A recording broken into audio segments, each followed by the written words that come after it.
سبيل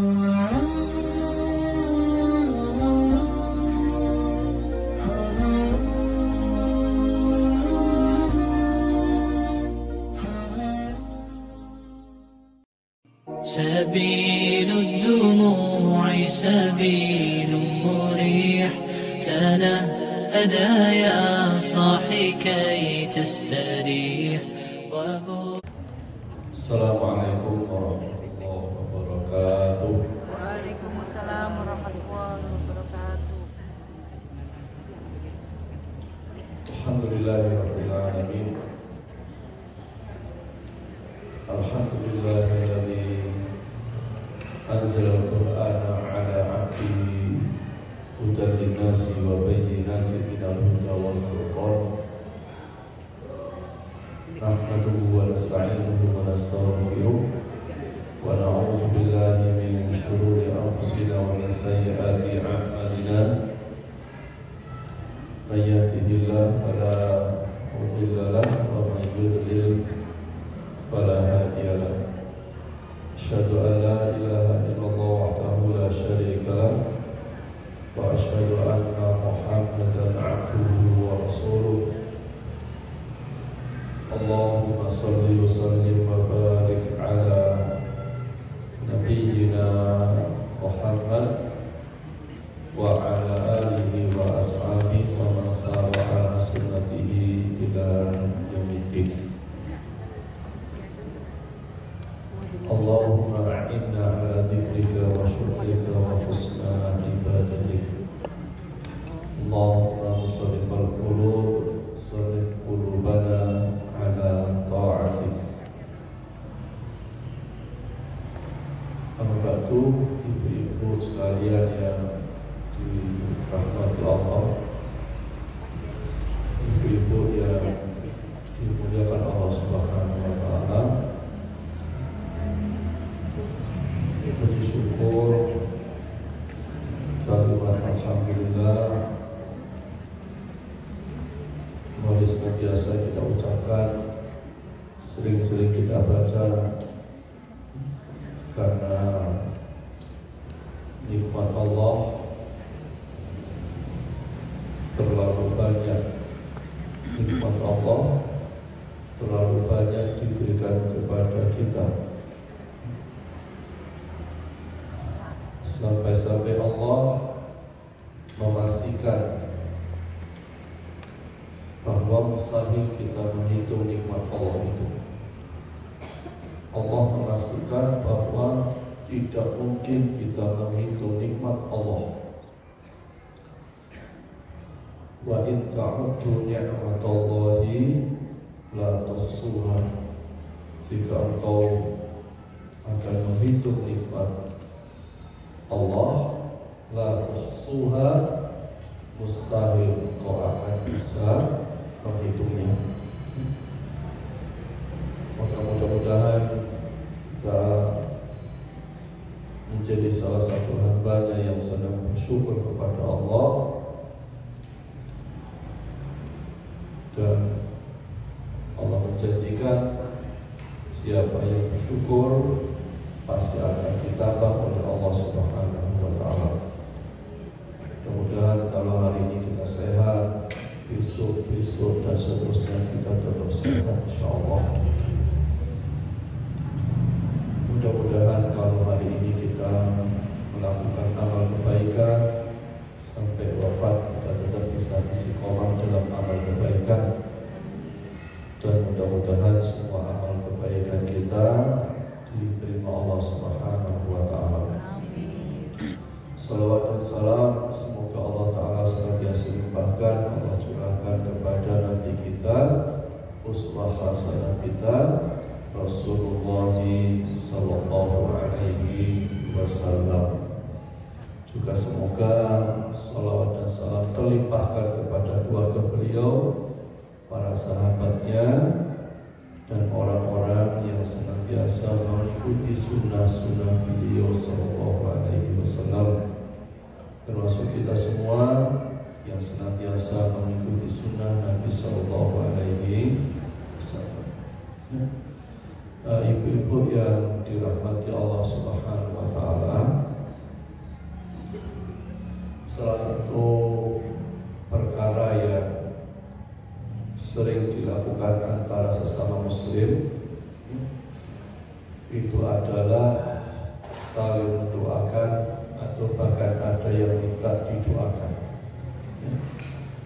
Misalnya ketika kita bertemu sesama muslim, kita diperintahkan mendoakannya dengan kalimat Assalamualaikum warahmatullahi wabarakatuh. Ini ucapan bukan sekedar sapaan. Saya ulang, ini ucapan bukan sekedar sapaan sebagaimana kita mengucapkan gimana kabar, selamat pagi, tidak. Tapi ini adalah sebuah doa. Bayangkan ibu rahimahullah, ketika kita bertemu, kita didoakan semoga keselamatan atas kamu, rahmat Allah dan berkahnya. Luar biasa agama kita ini, baru berjumpa sudah saling mendoakan. Karena pada dasarnya seorang muslim itu berharap kebaikan dan saling memberikan kebaikan. Dan di antara cara memberikan kebaikan adalah dengan saling mendoakan. Ibu-ibu yang dirahmati Allah Subhanahu wa Ta'ala,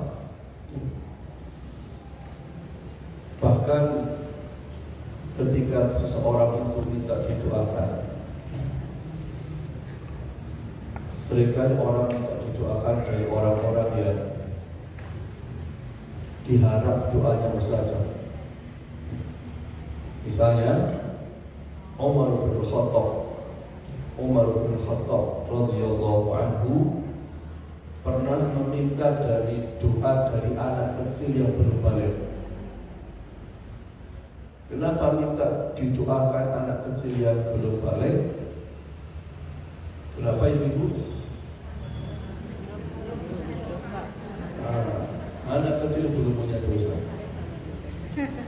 Jadi anak kecil belum punya dosa. Jadi ketika Umar minta didoakan anak kecil, para sahabat bertanya, wahai Umar, bukankah engkau telah dijamin masuk surga? Kenapa engkau minta didoakan dari anak kecil? Maka mengatakan, anak kecil ini lebih mulia daripada kita semua. Anak kecil ini lebih mulia daripada kita semua. Maka ibu yang dirahmati Allah Subhanahu wa Ta'ala, meminta dari doa dari orang-orang yang tidak punya dosa, itu akan menjadikan doa itu mustajab. Atau kisah Umar bin Khattab juga pernah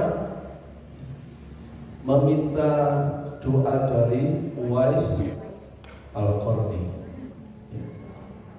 Uwais Al-Qarni juga sama, wahai Umar, kenapa engkau minta doa dariku padahal engkau adalah sahabat Rasulullah dan seseorang yang dijamin masuk surga? Apa kata Umar? Rasulullah SAW meminta kami untuk mencari engkau dan minta doa dari engkau. Jadi ibu rahimahullah, sesama muslim ya, itu harus saling mendoakan.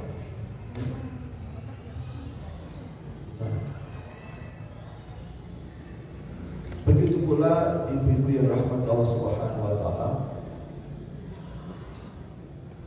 Bahkan ada seorang ulama ya, itu yang pernah sampai mengeluarkan uang untuk mendapatkan doa. Ada kisah Imam Abu Dawud. Imam Abu Dawud itu suatu saat naik perahu ya, untuk bepergian dari Basrah ke Baghdad.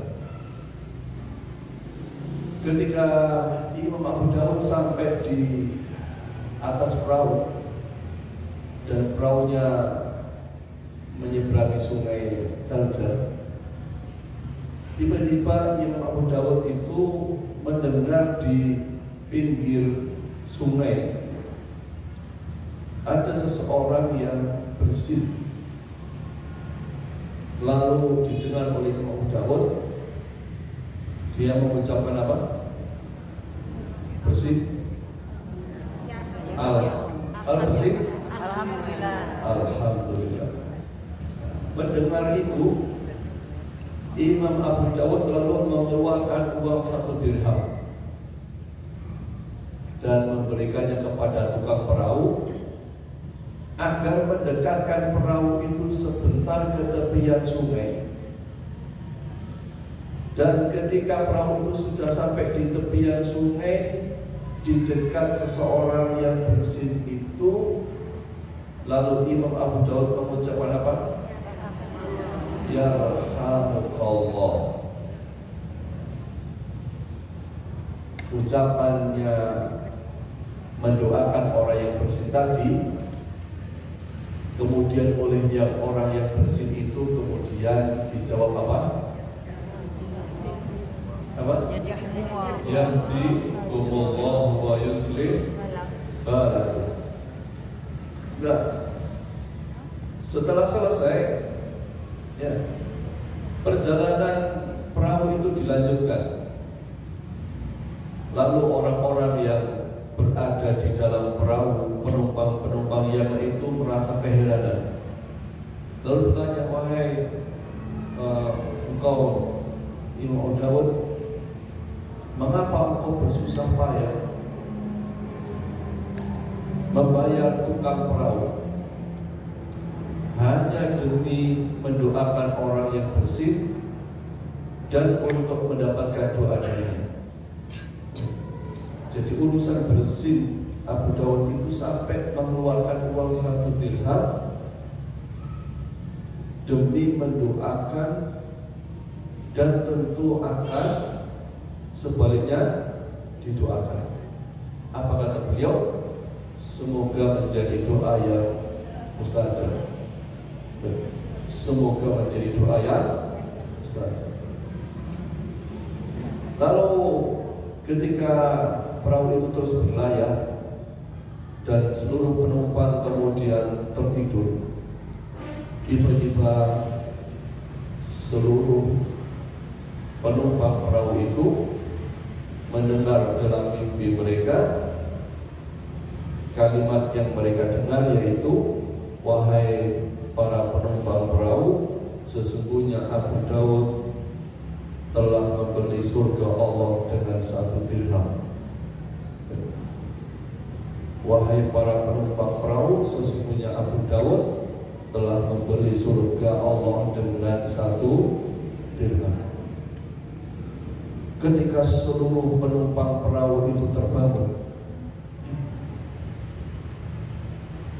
dan ternyata semuanya spontan menceritakan apa yang mereka dengar dan semuanya sama. Kisah ini dicantumkan oleh Ibnu Hajar Al-Asqalani dalam Fathul Bari. Bayangkan, untuk minta didoakan, mendapatkan doa sampai mengeluarkan uang. Bersih, ya, sederhana. Karena kita tidak tahu mana doa-doa yang mustajab buat kita. Kita tidak tahu mana doa yang akan diijabah Allah Subhanahu wa ta'ala. Maka ibu-ibu yang dirahmati Allah Subhanahu wa ta'ala, ada kebiasaan di masyarakat kita, kalau orang ada tetangga, saudara, teman pulang haji, biasanya kita ziarah haji, apa yang diinginkan? Doa. Mengapa minta didoakan?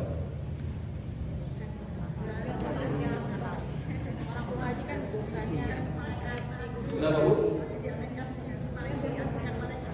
Diaminkan malaikat. Maksudnya orang haji dosanya dihapuskan kalau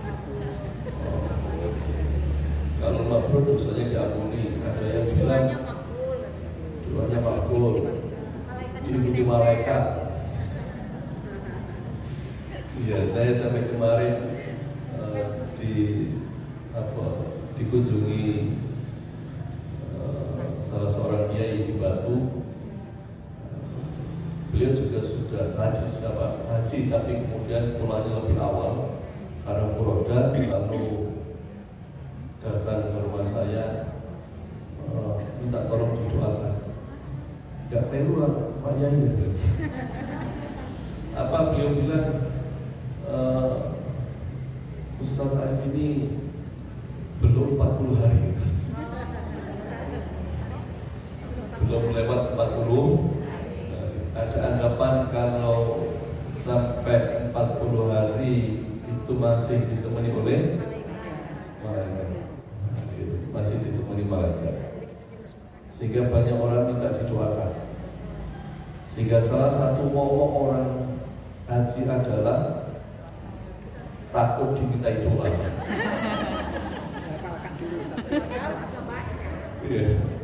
Salah satu ketakutan orang haji itu ketika mau pulang itu takut minta dengan doa. Jadi ada yang kemudian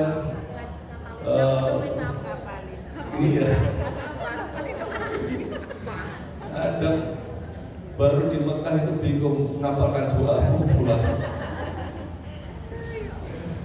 Bahkan kemarin itu ada yang mau umroh, tanggal 25 mau umroh, 25 September mau umroh, datang ke rumah saya, Ustaz, tolong saya diajari manasik umroh dan doa nanti kalau pulang.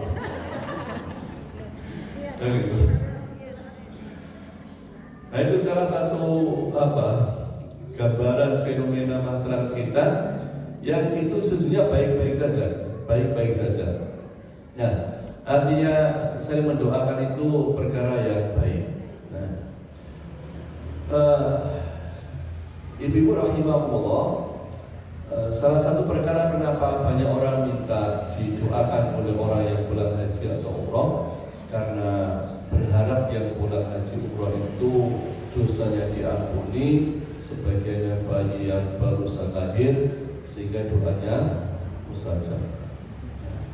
Tapi ada pula yang kayak ibuku tadi sampaikan, sampai waktu 40 hari masih ditemani malaikat.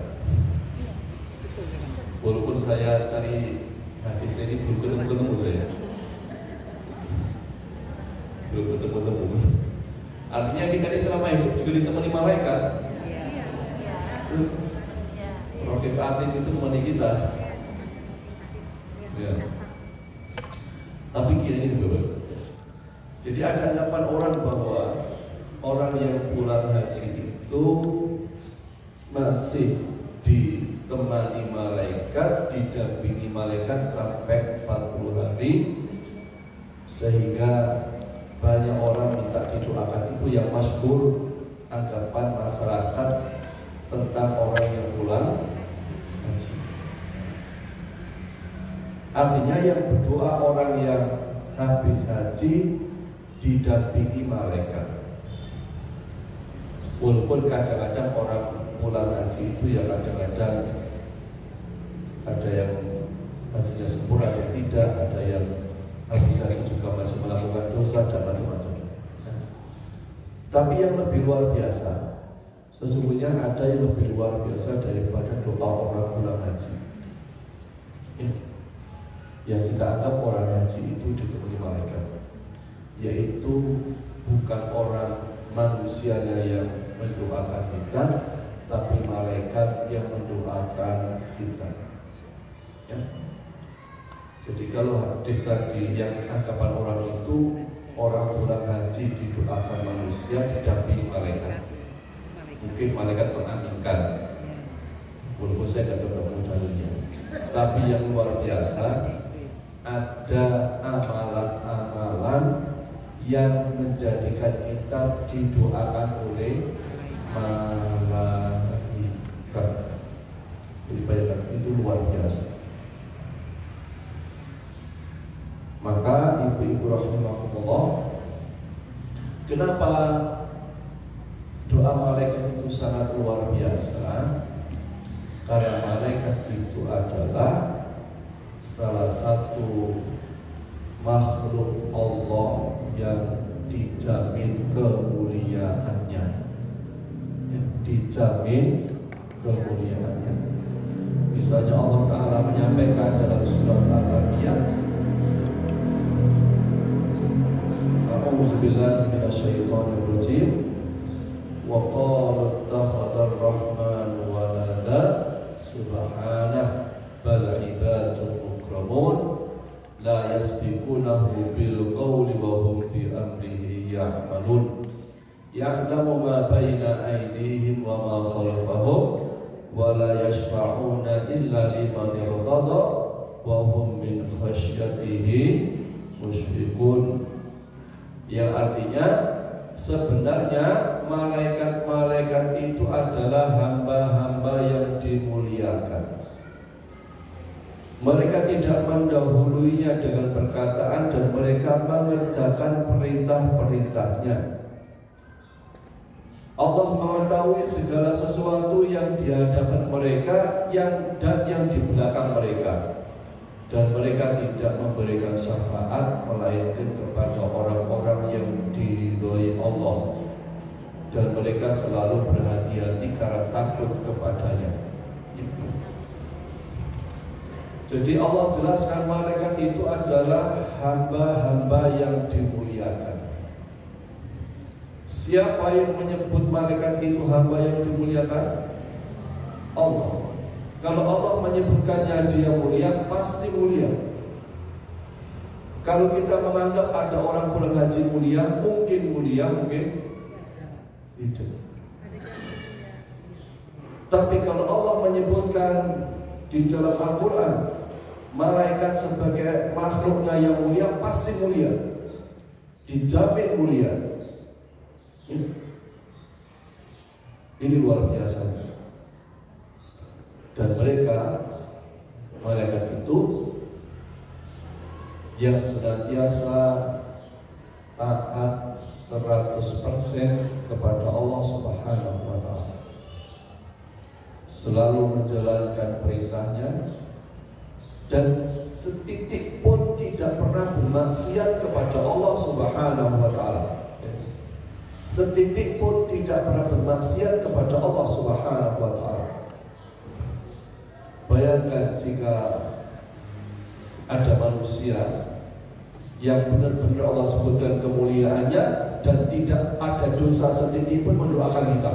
Bayangkan, itu luar biasa. Tetapi Allah sediakan malaikat, makhluknya yang sangat mulia, untuk bisa mendoakan kita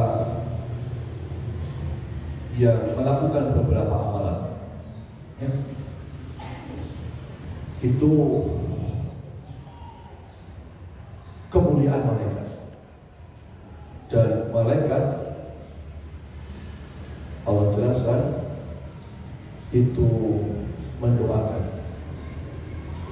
Huwallazi yusalli 'alaikum wa malaikatuhu liyukhrijakum minadh dhulumati ilan nur wa kana bil mu'minina rahimah. Dialah yang memberi rahmat kepadamu dan para malaikatnya memohonkan ampunan untukmu, agar dia Allah mengeluarkan kamu dari kegelapan kepada cahaya yang terang, dan dia maha penyayang kepada orang-orang yang beriman. Jadi malaikat itu di samping memuji Allah, membesarkan Allah, mengagungkan Allah, malaikat juga mendoakan manusia. Mendoakan manusia. Karena itu, kalau sudah lewat 40 hari orang pulang haji, maka tidak ada orang minta didoakan orang pulang haji. Sudah lewat. Tapi ada amalan-amalan yang kita bisa mendapatkan doa malaikat yang Masya Allah luar biasa. Ya. Apa di antara amalan-amalan itu? Ada sebenarnya 12 amalan. Sangat banyak amalan yang kita bisa mendapatkan doa dari malaikat. Oke. Nanti mungkin hari ini mungkin beberapa saja. Oke. Satu, tidur dalam keadaan bersuci. Jadi kalau ingin didoakan malaikat, sebelum tidur harus berwudu, ya, toharoh. Nabi menyampaikan, man bata tahiran bata fi syi'arihi malak falam yastayqid illa qala malak Allahumma ighfir li 'abdika fulanin fa innahu bata tahiran. Barang siapa yang tidur dalam keadaan suci, maka malaikat akan bersama di dalam pakaiannya. Dia tidak akan bangun hingga malaikat berdoa, ya Allah, ampunilah hamba si fulan karena tidur dalam keadaan suci. Jadi ibu-ibu kalau ingin didoakan langsung oleh malaikat, langsung didoakan malaikat, maka sebelum tidur harus berwudu. Kalau tidak ada air, kalau junub, kalau junub mandi besar. Kalau ada air, wudu.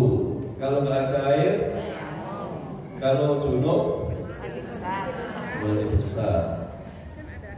Kalau ibu-ibu kapan beli tayamum? Tidak ada air. Kalau naik bis,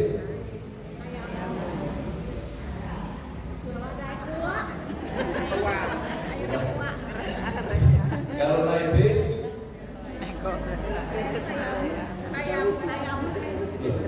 kan jaga wudhu dari rumah jaga wudhu. Pertanyaannya, kalau di bis kemudian ada air, maka harus wudhu.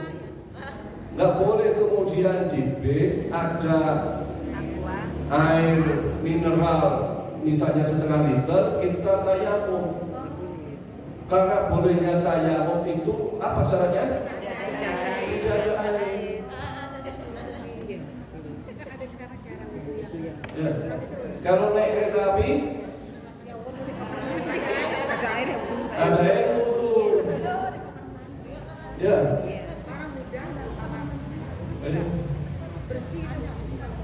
Kalau ibu-ibu mau umroh haji naik pesawat gimana? Kalau ada air, wudhu.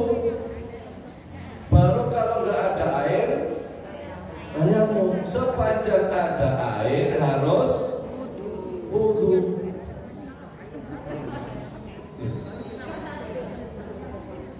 Terbatasnya? Ya. Contohnya, wudhu itu kan tidak harus kayak kita di kamar mandi gojok-gojok gitu loh. Jadi jangan pernah dibayangkan bahwa wudhu itu kayak kita di rumah harus gojok-gojok. Wah, begini enggak. Contoh ya, ada semprotan. Kan bisa disemprot di tangan kita, lalu cuci muka loh. Nah, bisa kan? Bisa kita semprot di tangan kita, lalu kita basuh-basuh loh. Jadi sesungguhnya wudhu itu tidak disyaratkan air sampai ember penuh. Kumur juga bisa kan? Secukupnya kan? langsung ditelan ke aqua ini. Jadi dikumpulkan benar, nggak harus banyak, atau kemudian bisa dianudikan atau Nggak bisa ditelan. dibuat jalan gitu.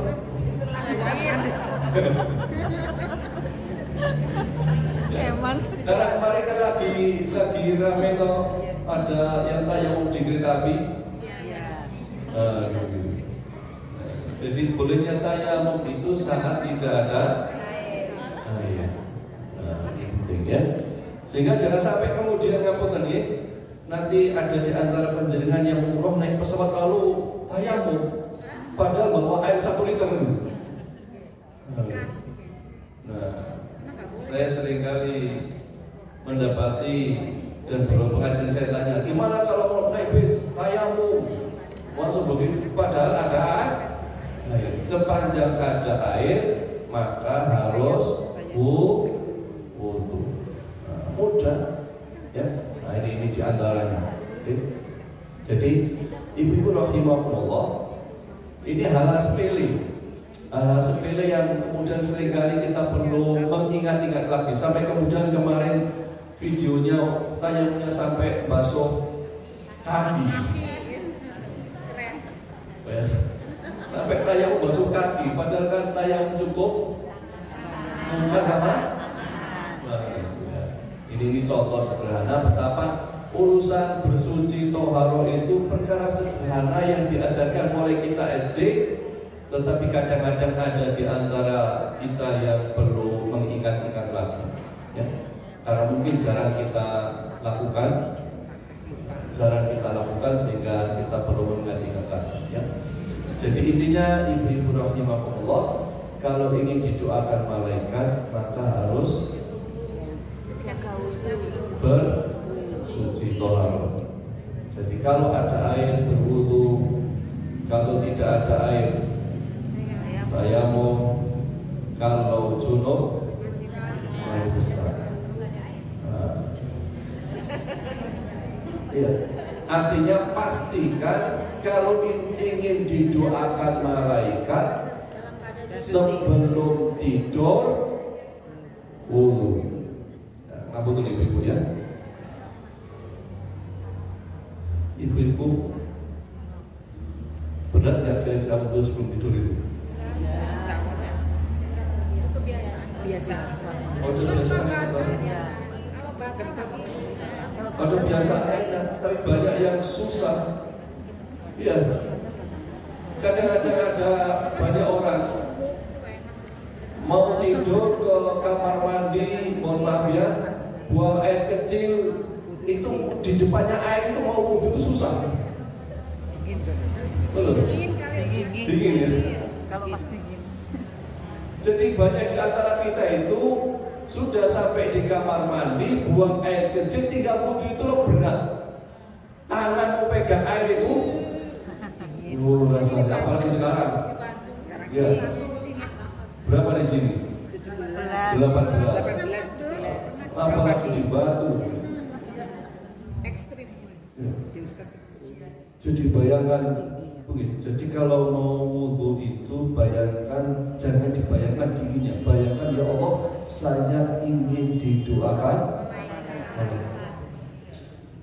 Jadi kita harus pastikan bahwa sebelum tidur wudhu. Sebelum tidur wudhu. Jangan pernah ada di antara kita tidur kecuali sudah wudhu. Entah tayamum, entah wudhu, entah mandi besar, intinya suci sebelum tidur. Bahkan di antara kita insya Allah, terutama ibu-ibu sebelum tidur pasti gosok gigi. Iya, pasti. Tapi seringkali hanya gosok gigi lalu tidur. Untuk pegang air wudhu itu terasa berat.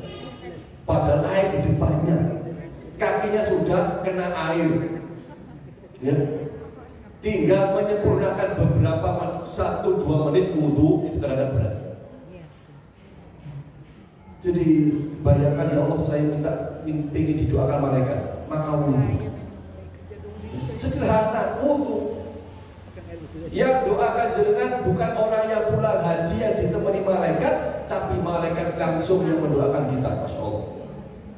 Dan doanya, ya Allah ampuni si fulan itu. Dosa kita kalau didoakan oleh malaikat dan mustajab, maka bayangkan dosa kita diampuni Allah. Maka sekali lagi ibu-ibu, pastikan sebelum tidur wudu. Mohon maaf, sebelum kaki naik kasur wudu.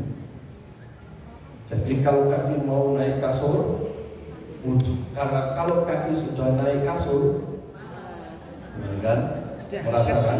Sudah angkat. Apalagi kemudian sudah narik, nah itu tambah berat lagi. Harus pegang HP. Oh, lebih berat lagi. Pegang HP apalagi sudah. Apalagi musim sekarang ini, musim dinginnya luar biasa. Jadi ini penting. Sebelum kaki naik ke kasur, mikir dulu sudah buka belum. Jangan pernah mengangkat kaki di atas kasur kecuali sudah wudu. Apalagi sampai pegang selimut, baru tahu lagi kan. Dan ibu-ibu, ini harus saling mengingatkan di dalam keluarga kita. Ya. Ingatkan anggota keluarga kita, dok, mereka dituru wudu. Li, wis wudu apa turun? Mas, Bu, ya, diingatkan wudu sebelum tidur. Ya. Karena banyak di antara kita SPOPK ditulis bersek sedikit. Sudah tertidur. Tulis pokoknya tidur, nggak mikir sudah wudu apa belum, kadang-kadang doa saja lupa. Kalau sangat capek tertidur. Kalau capek Tertidur. bayangkan, lihatlah hadis Nabi menyampaikan apa? Didoakan malaikat dalam keadaan tidur. Kamu kita ini tidur kadang-kadang ngorok, itu didoakan malaikat. Kita sedang ngiler. Siapa yang dapat ngiler? Angkat tangan. Sampai bantalnya gambar pulau Kalimantan. Bayangkan kita ini ngiler, ngorok, tingkah kita gak karu-karuan didoakan malaikat. Luar biasa. Maka ini amalan sederhana, amalan ringan, amalan mudah untuk mendapatkan doa malam. Makhluk Allah yang mulia, tak ada dosa, sangat dekat dengan Allah. Itu mendoakan kita. Maka sekali lagi, ibu-ibu rahimahullah, tidak wudu sebelum tidur itu rugi. Ya, tidak wudu sebelum tidur itu rugi. Maka pastikan hari-hari ke depan, mulai nanti malam sebelum tidur wudu. Ya. Janji sama Allah, ya Allah saya ingin didoakan malaikat. Ya Allah saya minta bisa istiqomah wudu sebelum tidur. Mohon maaf kalau misalnya dingin pakai air hangat tidak apa-apa. Daripada kemudian tidak wudu. Ya, saat dingin-dinginnya begitu juga dilap pakai anu juga selesai kok. Ya, pakai anu selesai sudah habis itu. Paling terasa dingin ya 5 menit lah sebentar. Habis itu hilang lagi sudah. Jadi intinya wudu itu penting. Ya. Maka ini amalan sederhana sekali, sederhana, ringan, mudah.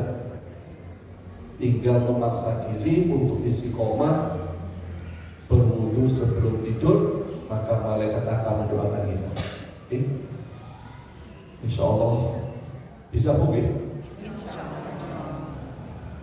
Ya, insya Allah kita harus mulai mengamalkan satu demi satu yang kita pahami. Ya, satu demi satu yang kita dengarkan, diamalkan. Karena kita insya Allah sudah ngaji, mohon maaf, ngaji kira-kira ilmunya sudah 10, sudah puluhan kali ikut taklim. Pertanyaannya berapa yang kita amalkan? Ya. Kalau sekolah kira-kira sudah S1 lulus, S3 ya. Iya kan? Udah SKS saya dapat banyak SKS ini.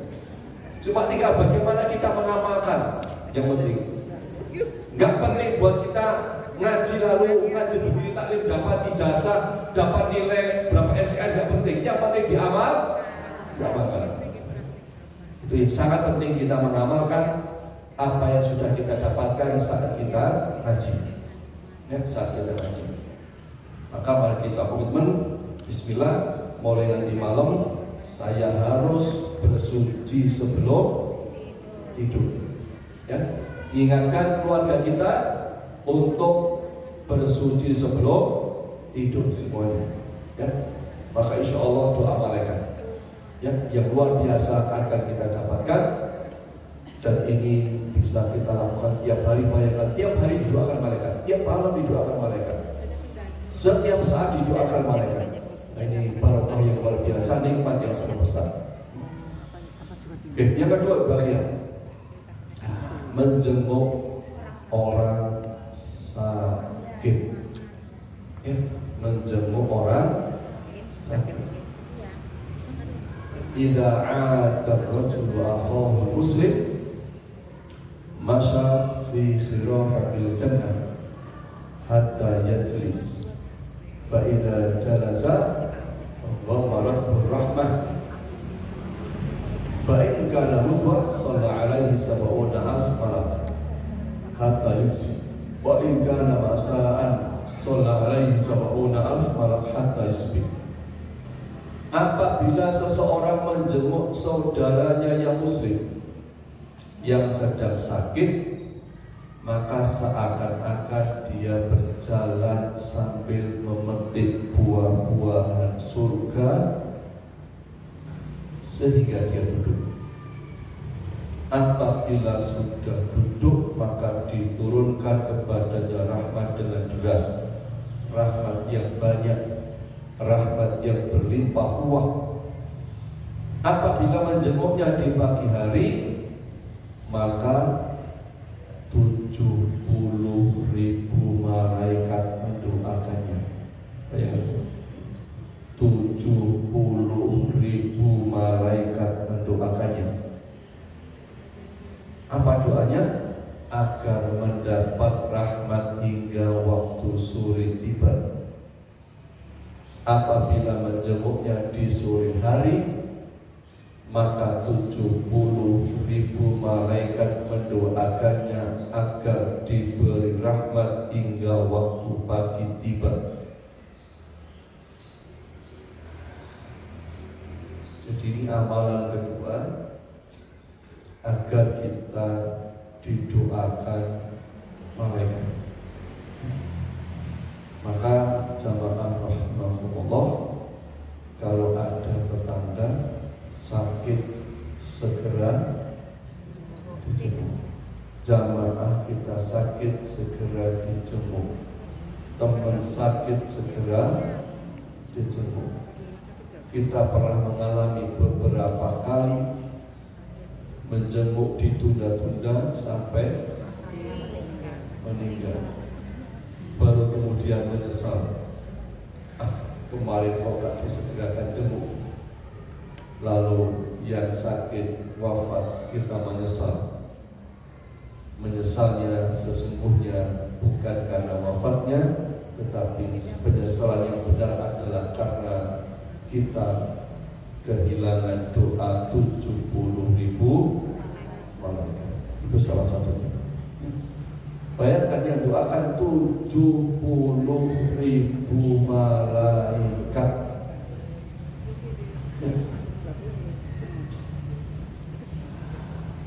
Ini kecamatan apa ini?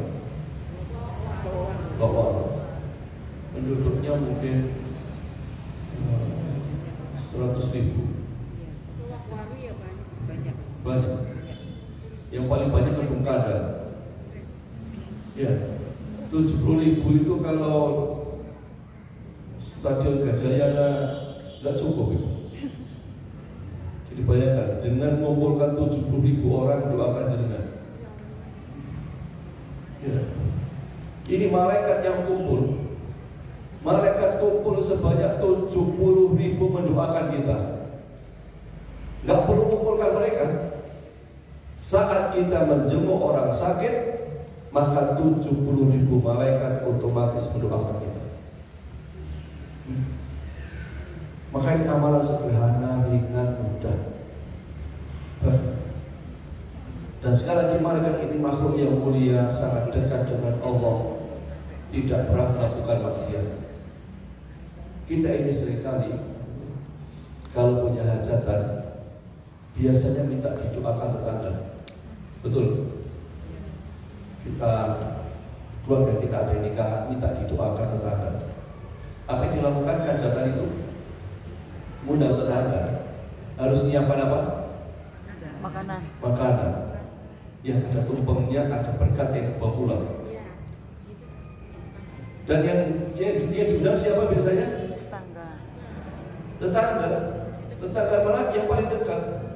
Contoh mungkin, kalau ini tetangga ini rumahnya, yang diundang pasti tetangga kanan, kiri, depan, belakang paling dekat. Mohon maaf, kanan rumah kita walaupun pemabuk penjudi mesti diundang.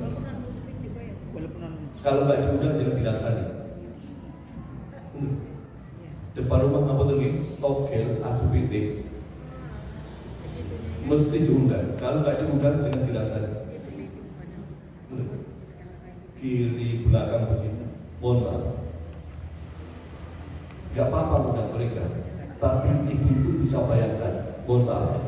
Karena saya tahu persis, karena saya biasa ke tempat orang nikahan. Habis nikahan ada hajatan, lalu undang tetangga. Lalu mereka datangnya kayak apa? Tetangga itu, mohon maaf, saya kasih tahu. Rata-rata ketika datang hajatan itu dengan pakaian yang mereka kenakan ala adanya. Ketika mereka diundang sedang pakai celana pendek, mereka segera datang dengan celana pendek. Iya. Itu kondisinya. Ketika mereka sedang diundang sedang pakai celana jin yang kecandol pagar. Model itu Yang mereka datang dengan pakaian begitu yang kemudian mereka tidak perhatikan bagaimana adab orang berdoa itu dengan pakaian yang baik, dengan suasana orang minta kepada Allah. Itu enggak. Ya mereka asal datang, memenuhi undangan, duduk di ruang tamu yang di tengah-tengahnya ada makanan. Sudah dengan mereka yang penting amin selesai pulang bawa berkat. tujuannya berkah. Tapi bayangkan ibu-ibu tidak perlu undang orang, tidak perlu menyiapkan makanan banyak-banyak, cukup mengunjungi orang yang sakit. Didoakan 70.000 malaikat. Paling-paling ibu kalau mengunjungi orang sakit ya bawa buah, bawa kue. Yang makan siapa? Yang jaga. Tapi kalau di rumah sakit kan tidak bisa. Yang sakit makan bubur mas ya. Yang jaga harus sehat. Yang jaga sehat. Ya alhamdulillah memudahkan yang jaga tidak bingung urusan makanan. Tapi yang sakitnya makan bubur ya. Dan nafsu makan. Ya. Cukup bawa segitu, didoakan 70.000 malaikat, bayangkan. Nah, itu fadilahnya luar biasa, mengunjungi orang sakit. Ya. Maka kita harus berupaya ketika ada orang sakit, dikunjungi, salah satunya menjalankan sunnah Nabi dan fadilah yang didapatkan doa 70.000 malaikat. Jadi cari keberkahan dari mengunjungi orang sakit. Wallahu alam, saya kemarin ketika ada panggilan daftar haji itu ya ketika di rumah sakit. Saya nggak tahu. Saya ketika bisa haji itu saya pikir, ya Allah apa ini doa malaikat saya bisa pergi haji. Jadi saya itu dipanggil untuk daftar dari kuota 8.000 ketika saya di rumah sakit WW. Saya berkunjung ke salah satu keluarga saya yang sedang sakit. Saya nggak tahu. Ya Allah mungkin ini. Doakan 7.000. Nah, Jadi kita akan dapat keberkahan dalam bentuk bermacam-macam yang kita tidak tahu dari apa yang kita lakukan untuk kita menuju orang sakit. Maka lakukan kebaikan apapun, insya Allah akan kita dapatkan fadilahnya dalam bentuk yang bermacam-macam. Mungkin tiba-tiba kita mau kecelakaan, Allah selamatkan kita. Tiba-tiba mau barang hilang, tiba-tiba tidak jadi. Mau sakit, Allah cegah sakit itu. Macam-macam. Boleh jadi kemudian Allah tambah rezeki kita. Yakin tidak ada yang sia-sia dari apa yang kita lakukan. Jangan pernah khawatir dengan apa yang kita berikan, kita lakukan kebaikan buat siapapun. Allah pasti ganti dengan yang lebih baik. Allah pasti ganti. Contoh berarti ya, teman-teman. Hari ini ada teman kami yang umroh, tapi kisahnya masya Allah luar biasa. Kisah teman saya. Jadi teman saya ini mengalami PHK di perusahaan. Satpam, tapi dia rajin ngaji, masya Allah, rajin masya Allah, sederhana rajin ngaji. Seringkali dia satpam, tapi dia dipercaya di tempat itu ngurus pengajian.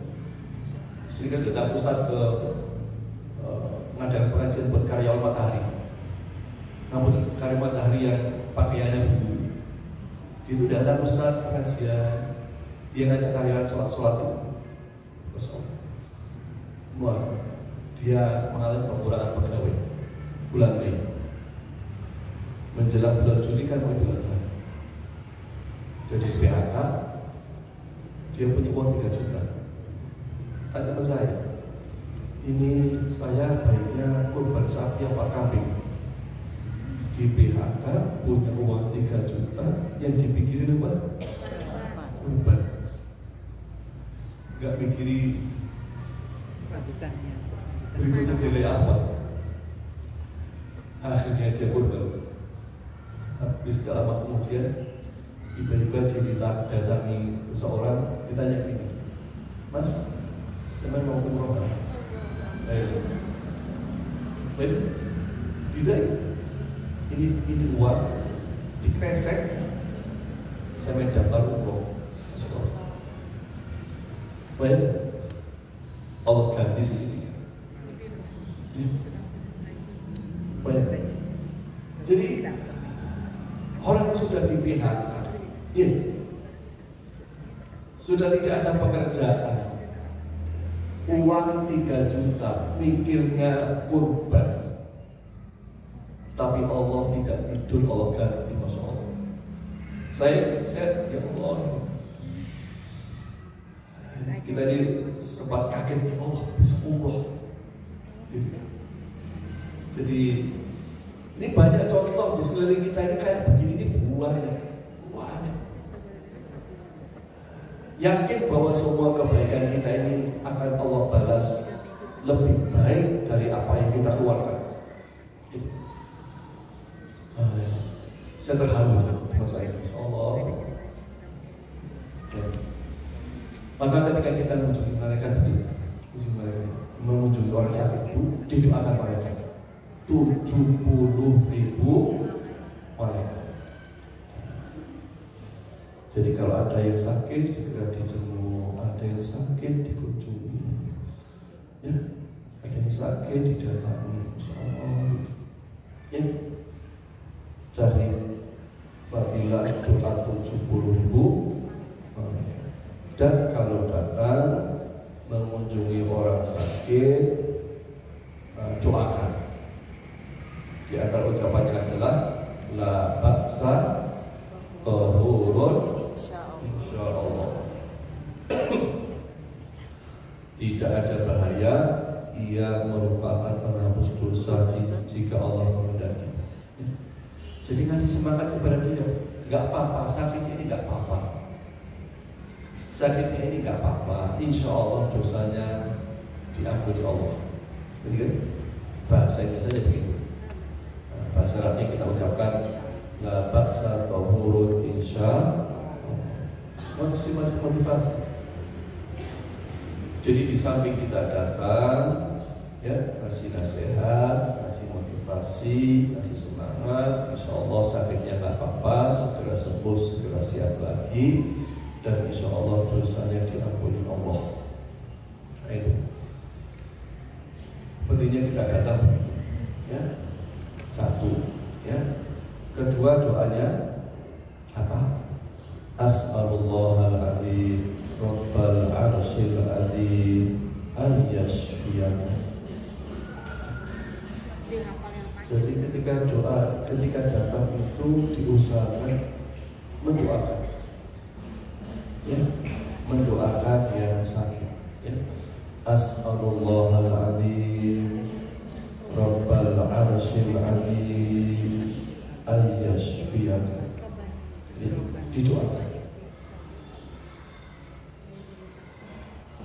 Karena kamu itu ibu ya, ini sesuatu yang jarang kita lakukan ya. Padahal ini salah satu sunnah yang penting yang diajarkan Nabi SAW buat seseorang yang kita kunjungi saat dia sakit, mendoakan agar dia bisa segera sembuh ya. Sebagaimana kalau kita ini menghadiri orang resepsi walimah, itu yang penting, mohon maaf ya, bukan urusan amplopnya, tapi urusan doanya ya. Doanya apa kalau orang bernikah? Doanya apa? Barakallahu laka wa baraka alaika wa jama'a bainakuma fi khair. Karena bulan depan ini banyak orang nikahan. Sekarang bulan apa? Loh, kok lupa? Bulan apa sekarang? Bulan lupa. Sofar. Habis sofar apa? Loh, Rabiul Awal, Rabiul Akhir. Ini udah banyak orang nikahan, ibu-ibu nanti pasti dapat banyak undangan. Lah, udah tanda-tanda.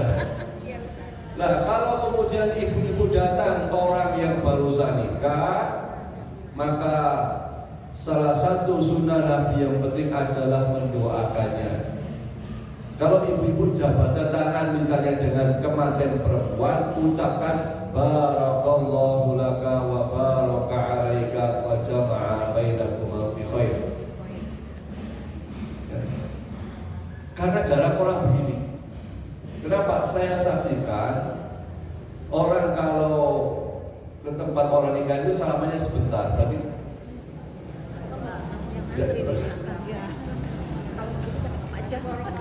barakallahu laka wa baraka alaika wa jama'a bainakuma fi khair. Kira-kira 1 menit. Nanti di belakang dulu cepet. Mendoakan. Jadi ini penting. Lebih penting foto-foto. Ya. Termasuk ibu-ibu rahimahullah kalau mengunjungi orang sakit ya, sunnahnya adalah mendoakan ya. Itu doa pertama. Ada pula doa yang berikutnya, Allahumma rabban nas mudhibal ba'si isfi anta syafi la syafiya illa anta shifa'an la yughadiru saqama.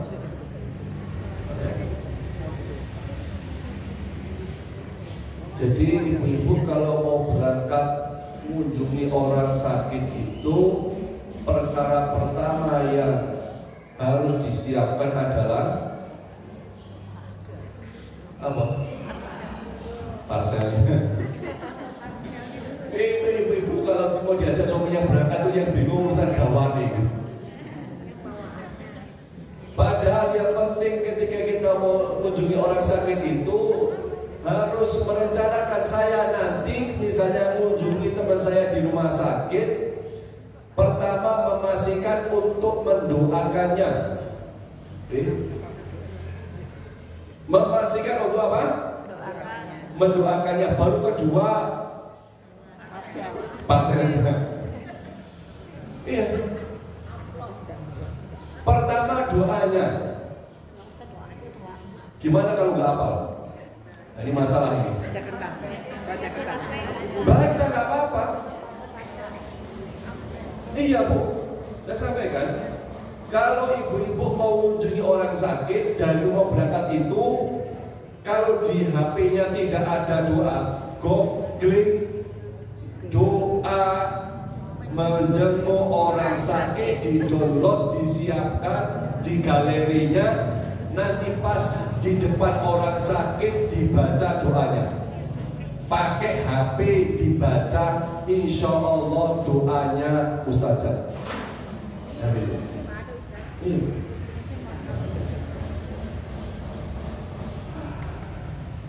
Jangankan untuk orang sakit kita bawa HP mendoakan baca. Orang sholat saja boleh bawa Quran mushaf, boleh kan? Sholat saja boleh, apalagi orang yang sakit kita doakan dengan yang kita baca itu.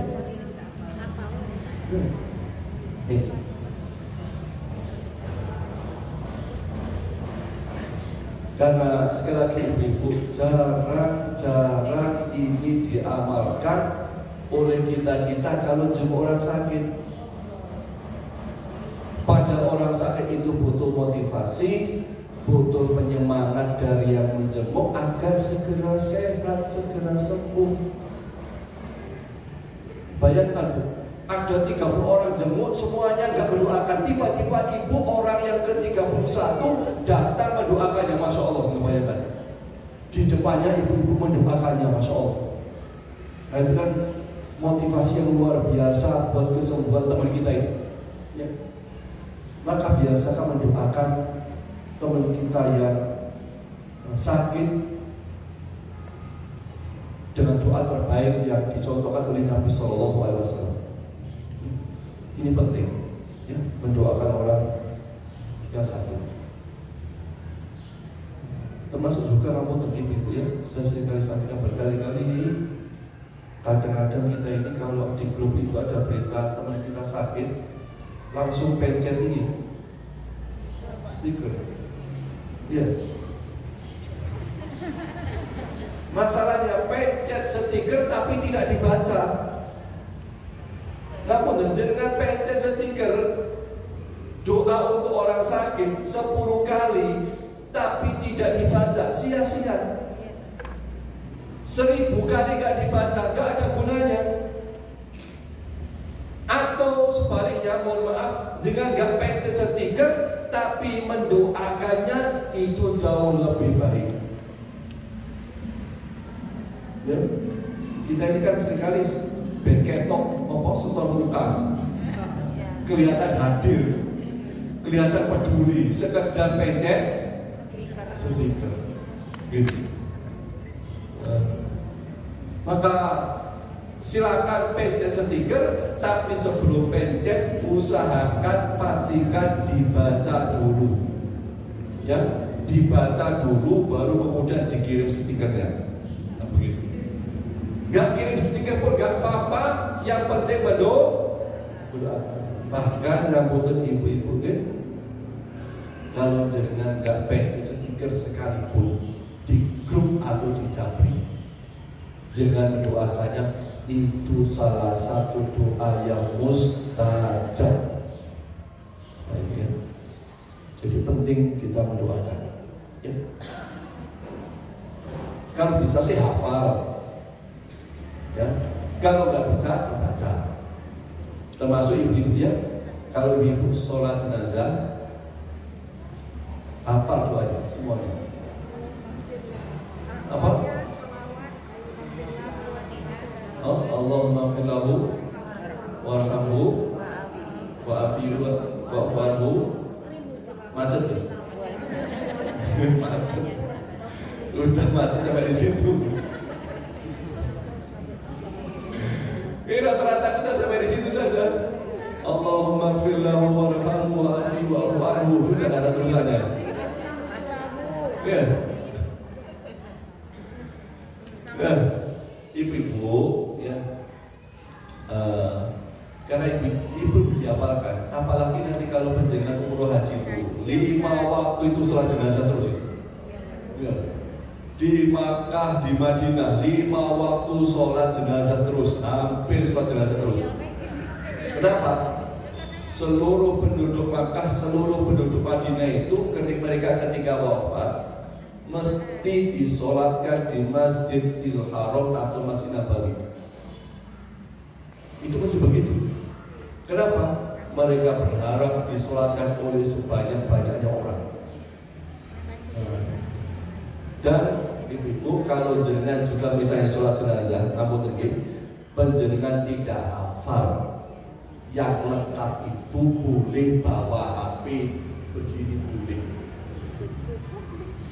Boleh. Saya ulang ya. Apalagi kemudian yang nggak hafal sama sekali.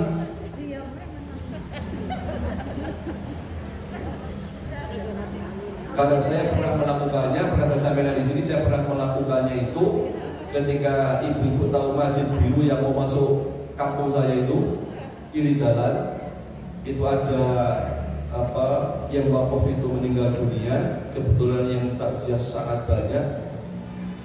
Kami siapkan ketika itu fotokopi doa sholat jenazah, saya kita bikin fotokopi sampai sangat banyak, seluruh jamaah kita bagi satu-satu. Jadi seluruh jamaah itu sholat jenazah sambil bawa kertas itu. Iya, kami siapkan karena bukan untuk seudon, tapi saya berharap semuanya bisa mendoakan dengan doa selengkap-lengkapnya. Jadi pentingnya kita menghafalkan doa-doa atau minimal di hati kita yang sebaik kita bawa itu ada doa-doa seperti ini. Jadi ibu rahimahullah, ini salah satu perkara yang perlu kita biasakan ketika kita jenguk orang sakit. Ya, sekali lagi kita harus bisa mendoakan mereka, teman-teman kita, tetangga, sahabat, keluarga kita, sebagai motivasi agar mereka bisa segera sembuh dari sakitnya. Ya, karena cara kita lakukan. Ya. Bayangkan 70.000 malaikat mendoakan kita, dan doa yang luar biasa ketika kita jenguknya pagi didoakan mendapatkan rahmat sampai sore. Ketika kita datang sore didoakan mendapatkan rahmat sampai besok pagi. 12 jam didoakan malaikat mendapatkan rahmat dari Allah Subhanahu wa ta'ala. Ya, ini pentingnya kita mengunjungi orang yang ibu rahimahullah. Saya kira pagi ini cukup 2 saja. Ada 12 amalan, tapi cukup 2 saja. Saya khawatir saya sebutkan semuanya gak ada yang diingat, gak ada yang diamalkan. Ya, kebanyakan itu malah susah ingatnya dan tidak diamalkan. Ya. Pertama tadi apa? Wudu, kedua menjenguk orang sakit. Nah, jadi 2 saja. Sebulan ini bismillah semuanya istiqomah wudu sebelum tidur. Dingin dilawat. Ya, dingin dilawat. Insya Allah dinginnya sebentar. Yang penting didoakan malaikat ketika tidur. Ya, itu. Yang kedua, ketika ada teman kita, saudara, tetangga yang sakit dijenguk dan pastikan mendoakannya. Dan ibu-ibu ya, kalau ibu-ibu berangkat jenguk orang sakit berombongan, harus dari awal ditunjuk siapa yang mimpin doa diperbolehkan. Ya. Dari awal harus atau ditata. Biasanya mikirnya siapa yang bawa ini, bawa itu, tapi lupa siapa yang nanti mimpin doanya. Nah, harus begitu, disiapkan dari awal.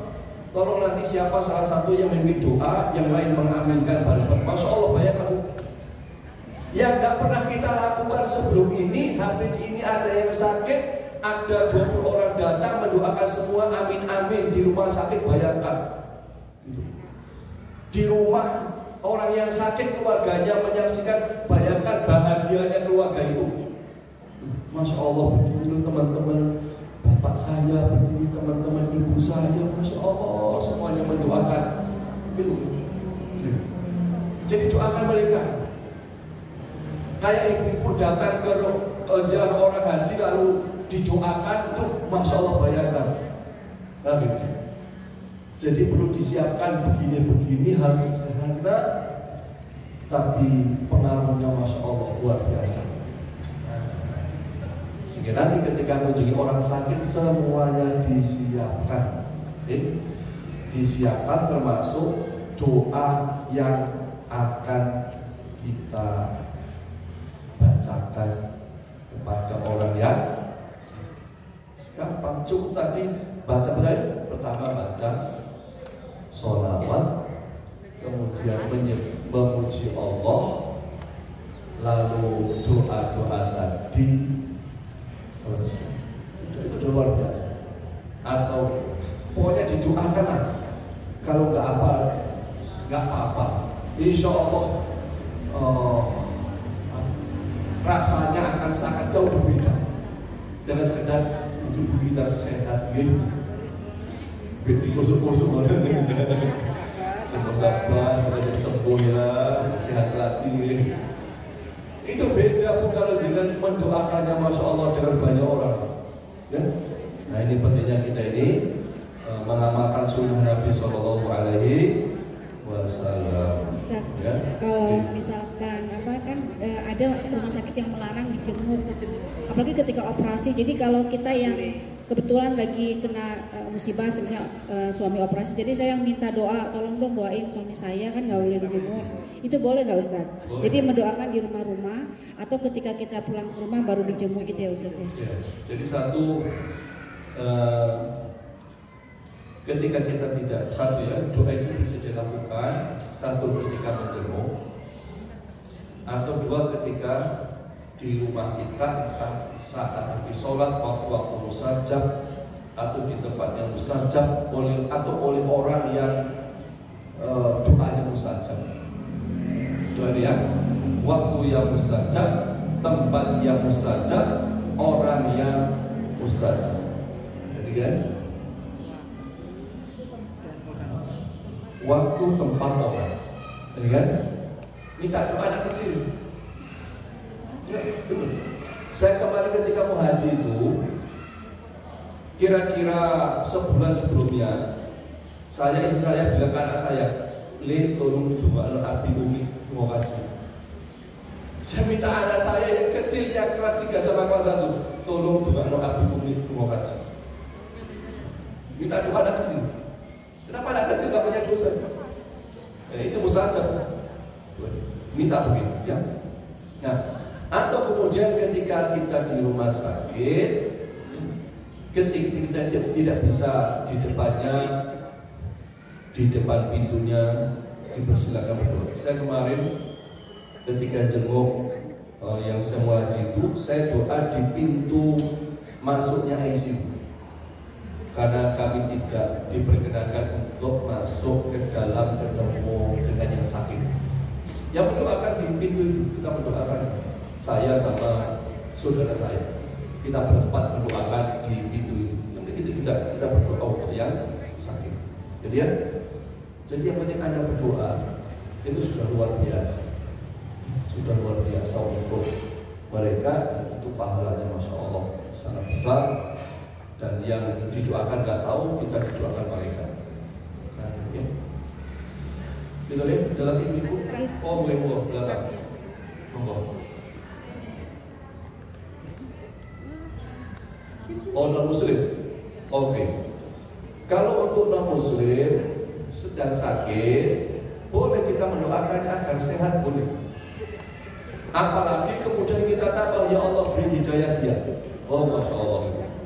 Ya Allah, sembuhkan dia dan beri hidayah, ya Allah. Masya Allah. Ya nggak boleh kan mendoakan orang yang non muslim yang sudah wafat agar diampuni, ya nggak boleh. Kalau lagi sakit kita sembuh ya gitu. Orang sakit, Nabi pernah mengunjungi yang Yahudi yang menodai beliau. Ada kan? Nabi pernah mengunjungi. Didoakan. Ya. Nabi mendoakan orang Yahudi itu sakit. Dalam riwayat saya tidak mendapatkan apakah mendoakan atau tidak. Yang jelas Nabi mengunjungi beliau non muslim yang sakit, gitu kan? Mengunjungi non muslim yang sakit. Maka bagus saja mendoakan. Bentuk bagaimana kita punya akhlak yang baik kepada orang lain sekalipun non muslim, ya. Saling mengunjungi, kita membawakan oleh-oleh, ya. Itu diperbolehkan. Kata dia, insya Allah. Mudah-mudahan beliau dapatkan hidayah dari itu, insya Allah. Dari kita berkunjung. Iya, insya Allah begitu. Ya. Ngomong ibunya, bukan belakang. Tes. Oke, gantian. Assalamualaikum warahmatullahi wabarakatuh. Waalaikumsalam. Ustaz, pertanyaan saya sudah terjawab non muslim. Yang kedua, bagaimana kalau kita itu ingin mengunjungi seseorang, tapi seseorang itu tidak berkenan hatinya dengan kita? Apakah nanti tidak menambah sakitnya dia atau bagaimana gitu? Karena gimana ya, kan ada orang itu merendahkan kita karena kelebihannya gitu, dan nggak seneng sama keluarga kita, tapi kita ingin mendoakan atau jenguk itu gimana? Bahasanya dia. Terima kasih. Assalamualaikum warahmatullahi wabarakatuh. Waalaikumsalam warahmatullahi wabarakatuh. Pertama, ya Ibu ya dirahmati Allah, ini pertanyaan yang penting.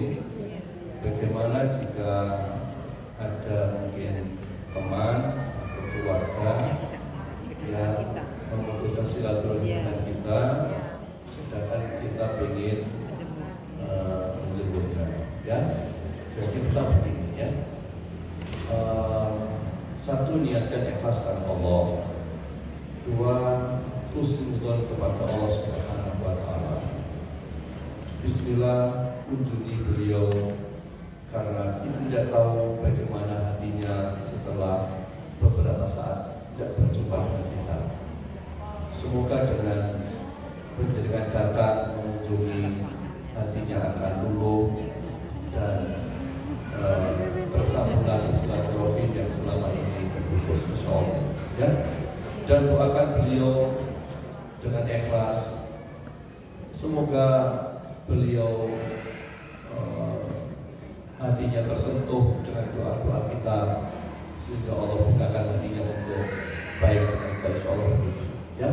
Husnuzon kepada orang-orang sekeliling kita. Wallahu a'lam bishawab. Itu insya Allah. Tanya Ustaz. Assalamualaikum warahmatullahi wabarakatuh. Waalaikumsalam warahmatullahi wabarakatuh. Ini Ustaz,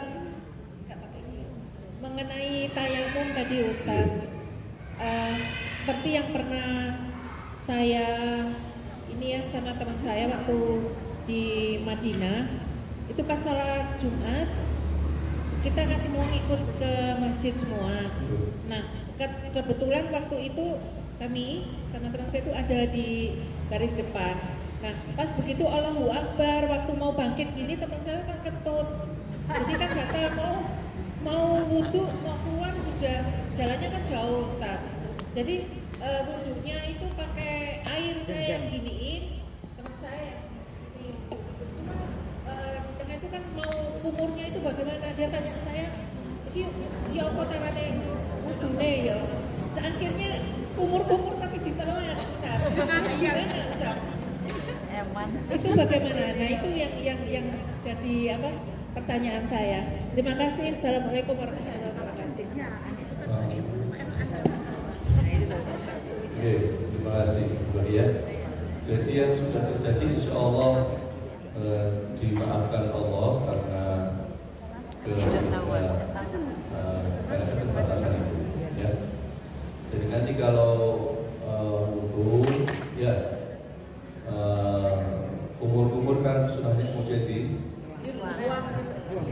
jadi kumur-kumurnya nggak usah terlalu banyak ya, secukupnya, kemudian dikeluarkan di tempat yang kita sediakan.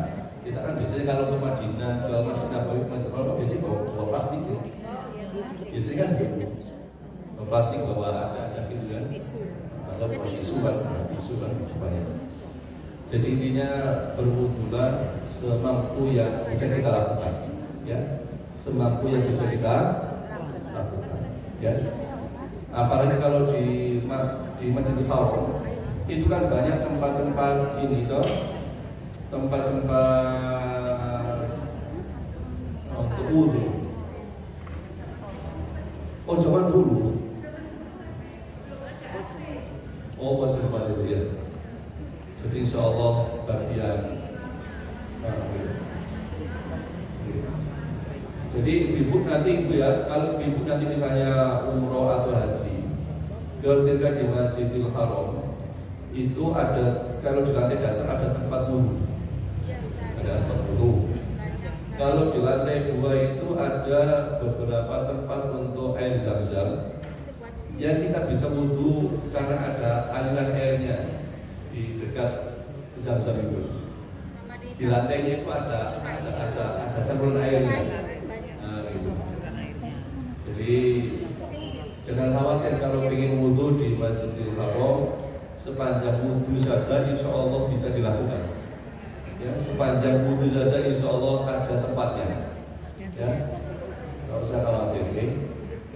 Tapi intinya buat pelajaran kita semua, kita perlu tahu cara bagaimana wudhu yang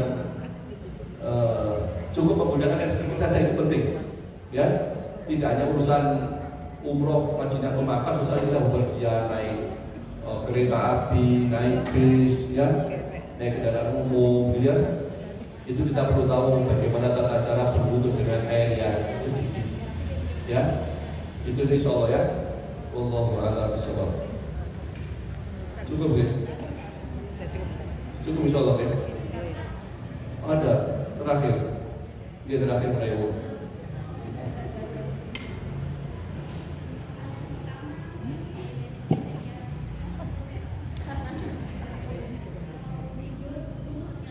Kalau naik keranjang itu cepat bentuk lagi, jadi ini keluhan bagi nenek-nenek kebun.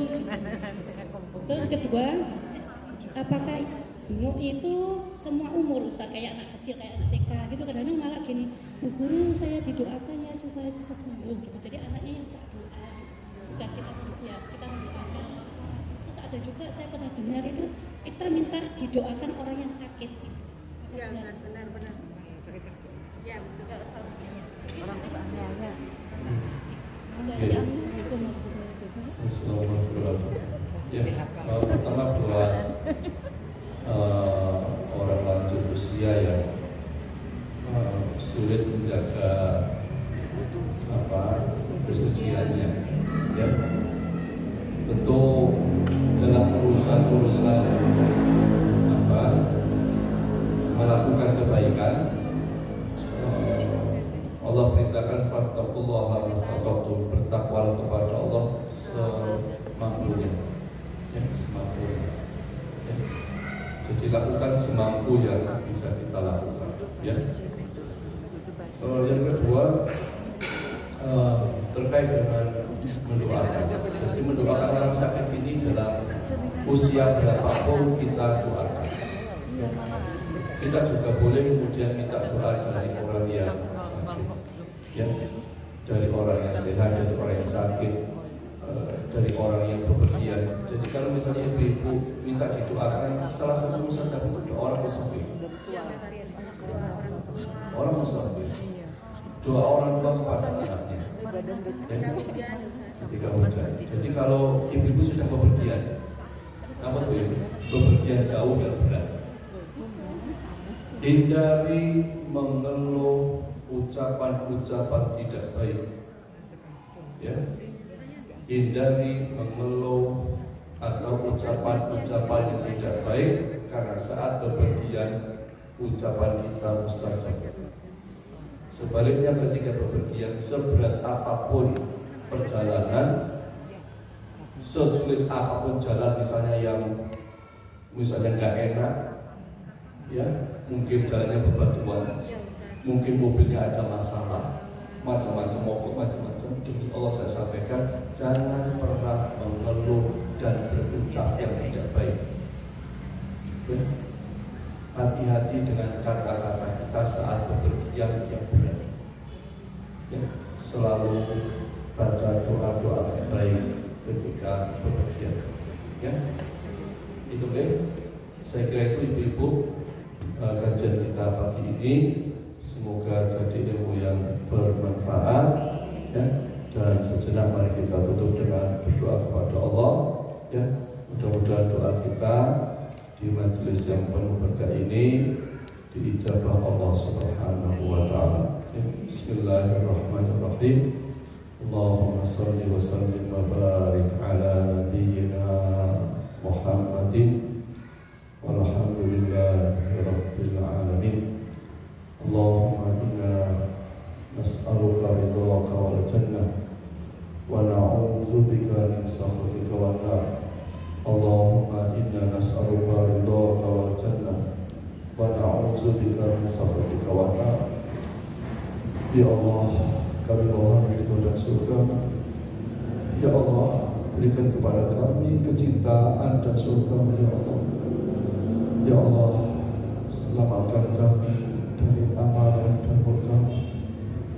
Allahumma inna nas'aluka min khairin ma sa'alaka minhu 'abduka wa nabiyyuka wa na'udzubika min syarri ma 'ada bihi 'abduka wa nabiyyuka.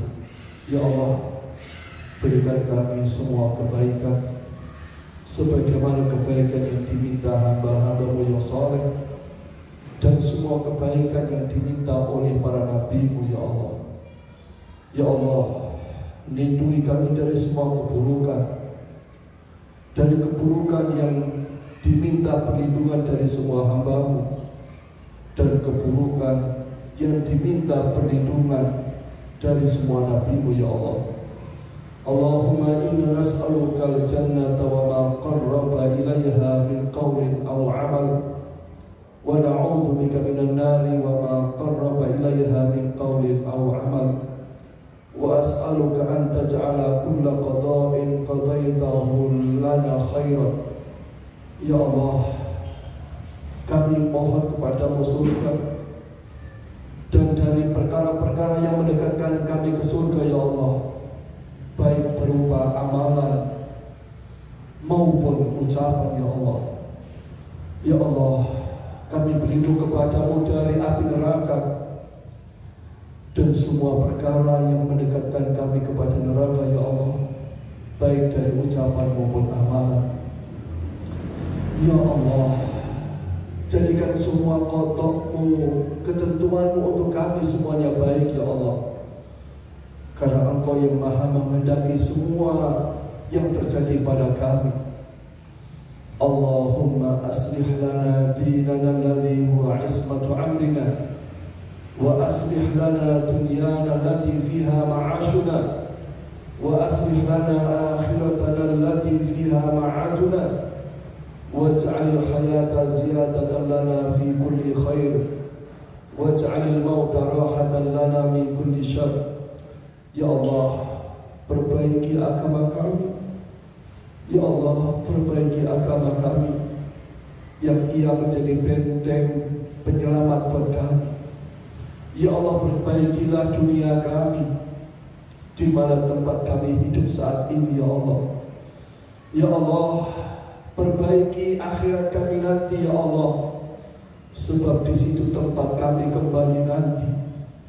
Ya Allah, jadikan hidup kami ini sebagai penambah semua kebaikan, dan jadikan kematian kami selesainya semua dosa dan kejelekan kami. Ya Rahman, Ya Rahim, Ya Mujibas Sabirin. Allahumma ya muqallibal qulub, tsabbit qulubana ala dinik. Ya Allah, yang membolak-balikkan hati, kokohkan hati kami di atas ketaatan, ya Allah. Kuatkan iman Islam kami, wafatkan kami semua husnul khatimah. Rabbana atina fid dunya hasanah wa fil akhirati hasanah wa qina adzabannar. Subhana rabbika rabbil izzati amma yasifun wa salamun alal mursalin walhamdulillahi rabbil alamin. Demikian, mudah-mudahan bermanfaat. Ada khilaf salam, mohon maaf. Hadallahu iyyakum ajma'in. Assalamualaikum warahmatullahi wabarakatuh. Allahu Rabbi wal Islam dini wa Muhammadan Rasulullah.